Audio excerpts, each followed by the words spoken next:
સ્વાધ્યાય ટીવી.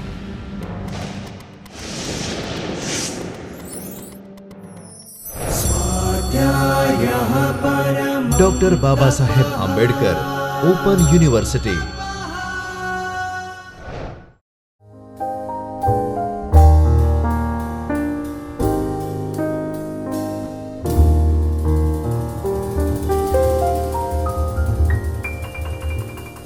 નમસ્કાર મિત્રો. આંતરરાષ્ટ્રીય નાણાં વ્યવસ્થા અને ભારતના હવેના વિષયમાં આપણે 4 ભાગમાં આ પૂર્ણ ક્રમને પૂરો કરશું અને અભ્યાસ કરશું. આજે પ્રથમ વિભાગમાં આપણે જોઈએ આંતરરાષ્ટ્રીય નાણાં વ્યવસ્થાનો પરિચય અને આંતરરાષ્ટ્રીય નાણાં સંસ્થાઓનો ઉદ્ભવ કઈ રીતે કયા સંજોગોમાં થયો. તે પછીના વિભાગોમાં આપણે જોઈશું કે ભારત સાથેના સંબંધો કેવા રહ્યા છે તથા જુદી જુદી આંતરરાષ્ટ્રીય સંસ્થાઓ જે નાણાંનો જથ્થો અને આંતરરાષ્ટ્રીય વ્યાપારને નિયંત્રિત કરે છે તેમની ભૂમિકા શું રહી છે, તેમની સફળતા અને નિષ્ફળતા એ બધા વિશે હવે પછીની આ શ્રેણીમાં આપણે જોઈશું. તો આજનો જે વિષય છે એ આંતરરાષ્ટ્રીય નાણાં વ્યવસ્થા અને ભારત. આ શ્રેણીને આપણે જે રીતે જુદા જુદા મુદ્દાઓમાં વિભાજિત કરીએ છીએ તેના પર એક નજર કરીએ તો વિશ્વ યુદ્ધો સમયે વિશ્વના અર્થતંત્રોનો જે પરિસ્થિતિ હતી એ પછી આંતરરાષ્ટ્રીય નાણાં અને વ્યાપારનું નિયમન કરતી સંસ્થાના ઉદ્ભવની જે ભૂમિકા રચાઈ, આંતરરાષ્ટ્રીય નાણાં ભંડોળ જેને આપણે ટૂંકમાં IMF કહીએ છીએ, વર્લ્ડ બેંકના ગ્રુપની સંસ્થાઓ અને વિશ્વ વ્યાપાર સંગઠન, આ બધી વ્યવસ્થાઓને આપણે જોઈશું. આપણે જાણીએ છીએ કે કોઈ પણ દેશ વ્યાપાર વિના માત્ર ક્લોઝડ ઇકોનોમીથી અન્ય દેશ સાથે અલિપ્ત રહી શકે નહીં. એના ઘણા કારણો છે. કારણ કે કુદરતે જ બધા જ દેશોને એક સમાન રીતે એક સરખા ઉત્પાદનના સાધનો આપેલા નથી. જો કોઈ દેશની પ્રજા એવું નક્કી કરે કે અમારી પાસે જે સાધનો છે એ સાધનો જનો માત્ર ઉપયોગ કરીને અમારી જરૂરિયાત સંતોષીએ તો સાદગીપૂર્ણ જીવન જીવી શકે, પણ આર્થિક વિકાસ કરવો હોય, જુદી જુદી જરૂરિયાતો સંતોષવી હોય અને જીવનનું ધોરણ ગુણવત્તાયુક્ત બનાવવું હોય તો કોઈ પણ દેશ અલિપ્ત રહી શકે નહીં. ભારતની વાત આપણે કરીએ તો ઘણા બધા કારણો છે કે દાખલા તરીકે આપણે ઉર્જા માટે ખનિજ તેલનો જે મુખ્ય સ્ત્રોત છે એના માટે આપણે વિદેશ ઉપર આધાર રાખવો પડે છે. તેવી જ રીતે ભારતની પણ એવી ઘણી બધી પ્રોડક્ટ્સ છે કે જેનાથી વિદેશોથી વિદેશી હુંડિયામણ કમાય છે. આપણે ઇતિહાસ ઉપર એક નજર કરીએ તો જાણી શકાશે કે ભારતનો જળમાર્ગ શોધવાની ફરીથી જરૂર શા માટે પડી, જે વ્યાપાર એક મુખ્ય કારણ રહ્યું છે.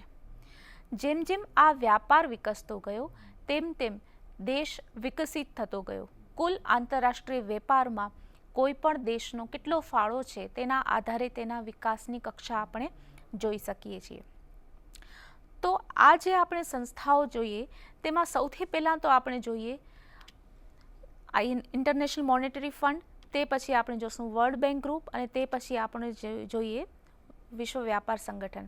તે સૌથી પહેલાં આપણે જે જોવાનું છે વર્લ્ડ વોર્સ, વિશ્વ યુદ્ધો સમયે કેવું હતું અર્થતંત્ર. વિશ્વમાં આ 2 વિશ્વ યુદ્ધોનો સમય ક્યારેય આપણે અવગણી શકીએ એમ નથી.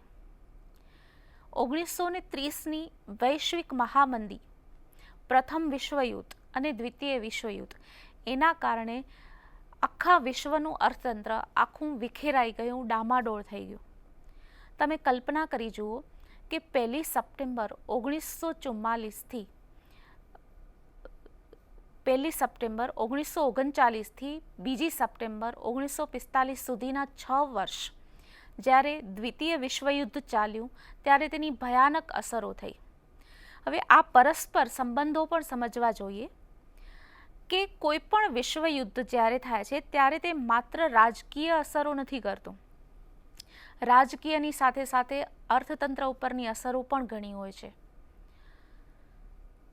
આ વિશ્વયુદ્ધોએ પણ તેની અસરો ઉપરાંત વિશ્વની મહામંદીની અસરોથી પણ કોઈ પણ દેશ અછૂતો રહી શક્યો ન હતો. આજે પણ આપણે જોઈ શકીએ છીએ કે જ્યારે કોઈ એક દેશમાં મંદીની શરૂઆત થાય છે અથવા તો કોઈ એક દેશમાં અતિશય ભાવ વધારો થાય છે ત્યારે આપણે બીજા દેશે પણ એની ચિંતા કરવાની જરૂર હોય છે. 1930ના દાયકાની મંદી પણ અમેરિકાથી શરૂ થઈ અને વિશ્વમાં ફેલાઈ. આમ કોઈ એક દેશમાં જ્યારે વેપારના અથવા તો આર્થિક ઉતાર ચઢાવ આવે છે ત્યારે એનો અન્ય દેશ ઉપર પ્રભાવ પડે છે. શા માટે? કારણ કે બધા જ દેશો એકસાથે જોડાયેલા હોય છે. આંતરરાષ્ટ્રીય વ્યાપાર જરૂરી છે, અર્થતંત્રમાં સ્થિરતા જરૂરી છે અને સંતુલિત વિકાસ જરૂરી છે. વૈશ્વિક મહામંદીની અસર અને વિશ્વયુદ્ધોની અસર એના અનુભવોથી શીખીને દ્વિતીય વિશ્વયુદ્ધ દરમિયાન જ 1944માં યુએસએના બ્રેટન વુડ્સ ખાતે એક કોન્ફરન્સ મળી અને તેમાં અમેરિકાના વ્હાઇટ પ્લાન અને યુકેના બ્રિટનના જોન મેનાર્ડ કેન્સનો કેન્સ પ્લાન રજૂ કરવામાં આવ્યો. એમાં બંનેમાં આવી રજૂઆત હતી કે કોઈ પણ એક નિયમનકારી આંતર સરકારી ઇન્ટરગવર્મેન્ટલ ઇન્ટરનેશનલ સંસ્થા વિના આંતરરાષ્ટ્રીય વિકાસ થઈ શકે નહીં. કારણ કે આવી કોઈ પણ સંસ્થાના અભાવે આંતરરાષ્ટ્રીય વ્યાપાર તો વિકસે પણ ઘણી બધી અંધાધૂંધી અને એટલી બધી અરાજકતા ફેલાઈ શકે છે કે આર્થિક અસમાનતા, આર્થિક યુદ્ધ હોય એ સમયે રાજકીય યુદ્ધને ઉશ્કેરી શકે છે. આ સમયે સુવર્ણ ધોરણ હતું. બ્રેટન વુડ્સમાં સુવર્ણ ધોરણ જ્યારે વિશ્વયુદ્ધ થયું તે દરમિયાન આંતરરાષ્ટ્રીય સંસ્થાઓની ભૂમિકા રચાઈ તે પહેલાં સુવર્ણ ધોરણ પ્રચલિત હતું. એના વિશે પણ આપણે જોઈશું. તો દ્વિતીય વિશ્વયુદ્ધ સુધી જે સુવર્ણ ધોરણ હતું તેના વિશે આપણે સમજીએ.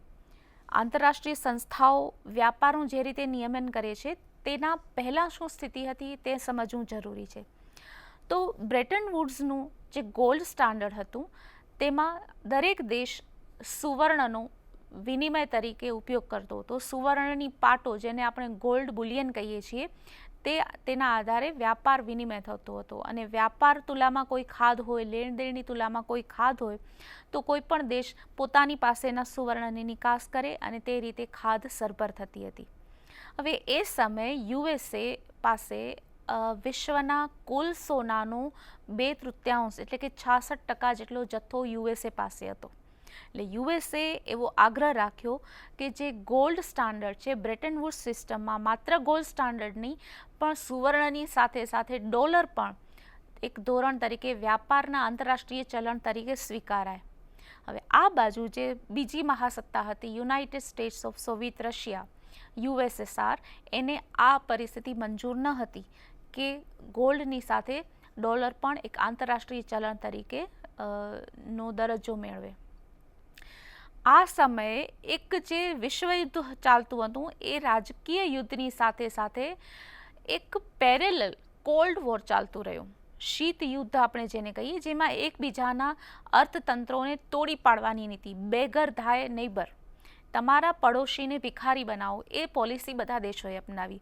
એના માટે વ્યાપાર વિનિમય ઉપરના પ્રતિબંધો લગાવ્યા કે પોતાના દેશના ચલણનું સ્પર્ધાત્મક અવમૂલ્યન કર્યું. એટલે કોઈ એક દેશ પોતાની વસ્તુની કિંમત ઘટાડે તો એના કરતાં ઓછી કિંમત બીજા દેશ પોતાની વસ્તુની કિંમત નક્કી કરે. આમ ચલણનું અવમૂલ્યન થતું ગયું. એના કારણે અર્થતંત્રમાં એકદમ અસ્થિરતા સ્થપાઈ. આ રીતે આર્થિક અસ્થિરતાથી મૂડીરોકાણ અવરોધાય છે, રોજગારી ઉત્પાદન નિમ્ન સ્તરે આવે છે અને અંતે જીવન ધોરણ નીચું ઉતરે છે. કોઈ પણ દેશનો વિકાસ થતો નથી. આમ ગોલ્ડ સ્ટાન્ડર્ડની સાથે સાથે ડોલર પણ એક ધોરણ બને, સ્ટાન્ડર્ડ બને, એ ઈચ્છા સાથે અમેરિકાએ આ રીતે શીત યુદ્ધ શરૂ કરેલું.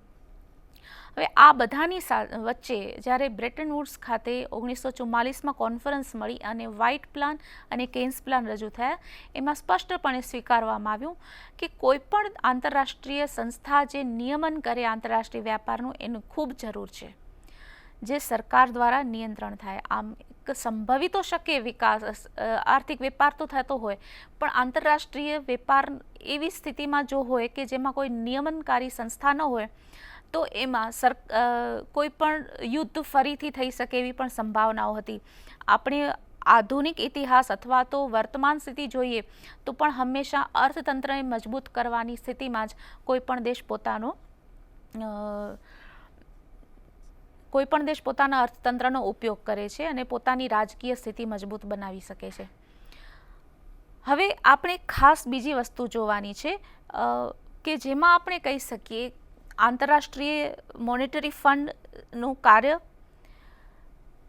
પહેલાં આપણે જોઈ શકીએ કે આંતરરાષ્ટ્રીય monetary fund, international monetary fund જેને આપણે IMF કહીએ છીએ, એનું કામ શું છે?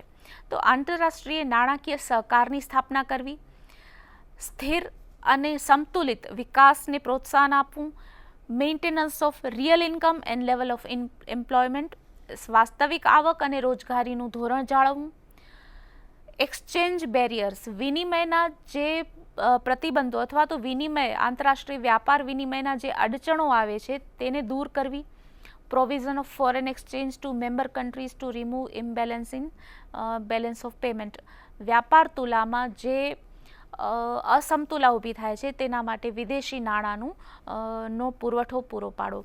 તે પછીની જે સંસ્થા આવે છે તે છે વર્લ્ડ બેંક ગ્રુપની સંસ્થા. વર્લ્ડ બેંક ગ્રુપની જે સંસ્થા છે તે કરે છે સભ્ય દેશોને આર્થિક પુનઃરચના અને વિકાસ માટે નાણાં પૂરા પાડવા, ખાનગી વિદેશી મૂડીરોકાણને પ્રોત્સાહન આપવું અને to encourage balance international trade for balance in BOP, balance of પેમેન્ટમાં આંતરરાષ્ટ્રીય વ્યાપાર અને વિનિમયને પ્રોત્સાહન આપવું. તે પછીની જે સંસ્થા છે તે વિશ્વ વ્યાપાર સંગઠન, જે વિશ્વ વ્યાપાર સંગઠન એ ગવર્મેન્ટલ ઓર્ગેનાઇઝેશન છે જે વ્યાપારનું નિયંત્રણ કરે છે.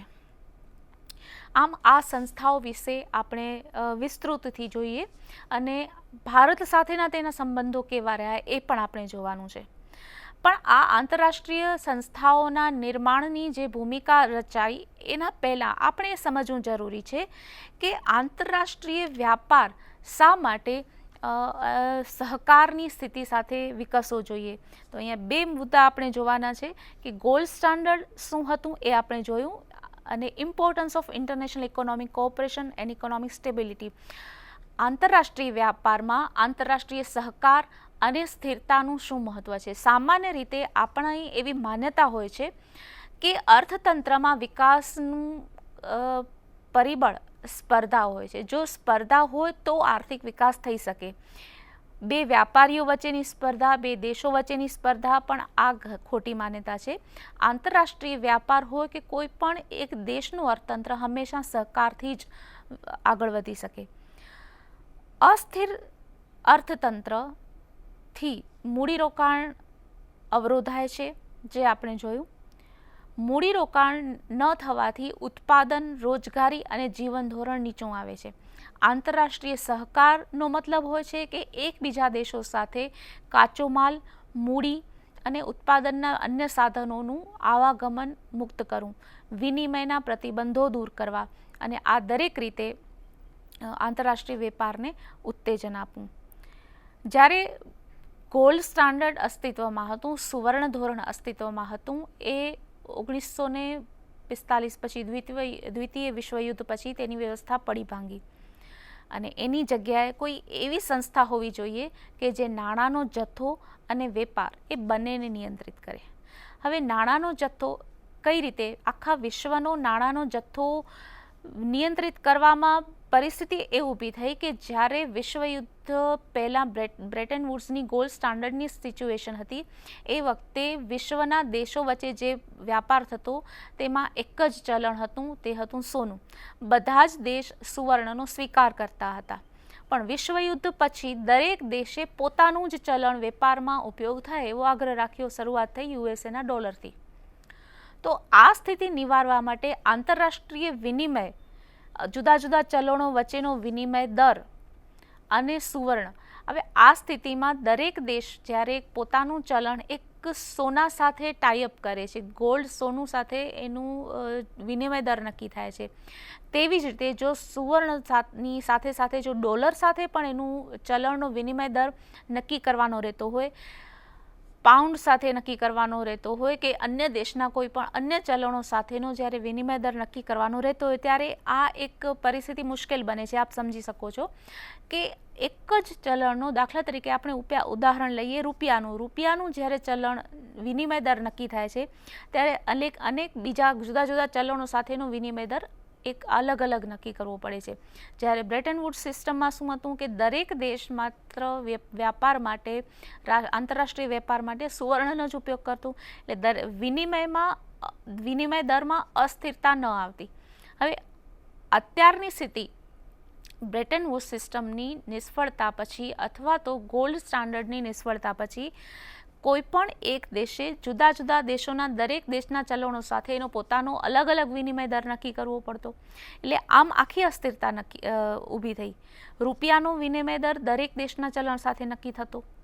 ઓસ્ટ્રેલિયન ડોલર હોય, યુએસ ડોલર હોય, અત્યારે પણ આપણે વિચારીએ છીએ કે અલગ અલગ દેશો સાથે નક્કી કરવો પડશે. આના કારણે ચલણનો આંતરિક વિનિમય દર, એટલે દાખલા તરીકે કોઈ એક દેશમાં એ રૂપિયાનું મૂલ્ય અને એ રૂપિયાનું અન્ય દેશમાં મૂલ્ય, આમ અલગ અલગ વિનિમય દર નક્કી કરવા પડતા. હવે આ સ્થિતિમાં આંતરરાષ્ટ્રીય નાણાં ભંડોળ જે આંતરરાષ્ટ્રીય વિનિમય દરનું નિયમન કરે છે, વધારે પડતા વ્યાપારમાં ઉતાર ચઢાવ ન આવે, આંતરરાષ્ટ્રીય વ્યાપારના વિનિમય દરની સ્થિરતા જળવાય અને વ્યાપાર વિકસે, એટલા માટે આંતરરાષ્ટ્રીય નાણાં ભંડોળ અસ્તિત્વમાં આવ્યું. આ સંસ્થા અથવા તો આ જે નિયમનકારી સંસ્થાઓ વિશે આપણે જોઈશું, એની સંસ્થાઓના અભાવમાં સ્પર્ધાત્મક અવમૂલ્યન ફરીથી થઈ શકે છે. આંતરરાષ્ટ્રીય વિનિમય દર જ્યારે એક જ ન હોય, ત્યારે કોઈ પણ એક દેશમાં કિંમતોમાં વધારે પડતો ઉતાર ચઢાવ આવે, વધારે પડતો ફુગાવો થઈ શકે અથવા તો વધારે પડતી મંદી થઈ શકે. આ બધી સ્થિતિમાં આંતરરાષ્ટ્રીય વેપાર વિકસી શકે નહીં. ઉપરાંત ગરીબ દેશોની સ્થિતિ જોવાની રહે છે. હવે ગરીબ દેશોની પરિસ્થિતિ જ્યારે વિશ્વ યુદ્ધ ચાલતું હતું ત્યારે ઉદાહરણ તરીકે ભારત પર જે રીતે બ્રિટિશ શાસન હતું તે જ રીતે બ્રિટનની અન્ય દેશો ઉપર પણ હુકુમત હતી, અને ભારત ઈચ્છે કે ન ઈચ્છે પણ બ્રિટિશ તાબા હેઠળ હતું, એટલે ભારતનું અર્થતંત્ર પણ વિશ્વયુદ્ધને કારણે અસર પામ્યું અને એને વિશ્વયુદ્ધમાં જોડાવવું પડ્યું હતું. અન્ય દેશો, ગરીબ દેશો છે, એ લોકોની પરિસ્થિતિ આખી અલગ હોય છે. એ લોકો માટે, એ લોકોના અર્થતંત્રની પુનઃરચના માટે, વ્યાપાર માટે વિદેશી નાણાંની જરૂર ઊભી થાય તેના માટે એક એવી સંસ્થાની જરૂર હતી કે જે આવા દેશોને મદદરૂપ થાય. આંતરરાષ્ટ્રીય વ્યાપાર સંસ્થા લગભગ વિકસિત દેશોની જરૂરિયાત પૂરી કરે છે, તો અવિકસિત અથવા તો વિકાસશીલ દેશો હોય એના વ્યાપારનું શું?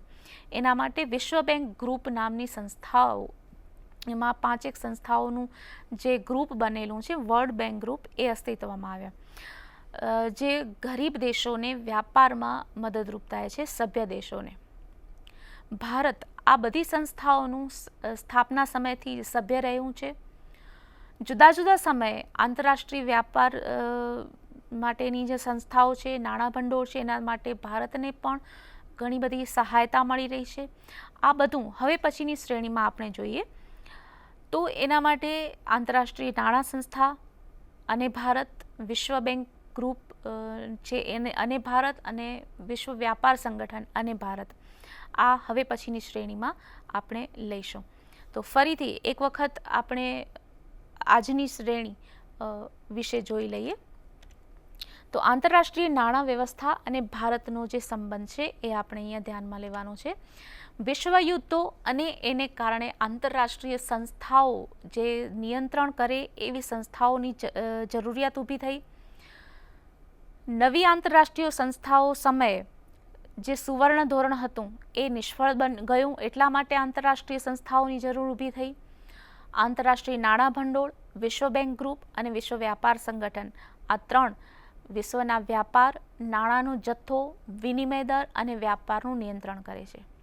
તો હવે પછીના આપણી શ્રેણીના વિભાગોમાં આપણે ભારત સાથેના કેવા સંબંધો રહ્યા એ વિશે જોઈશું. આભાર. स्वाध्यायः परमं तपः.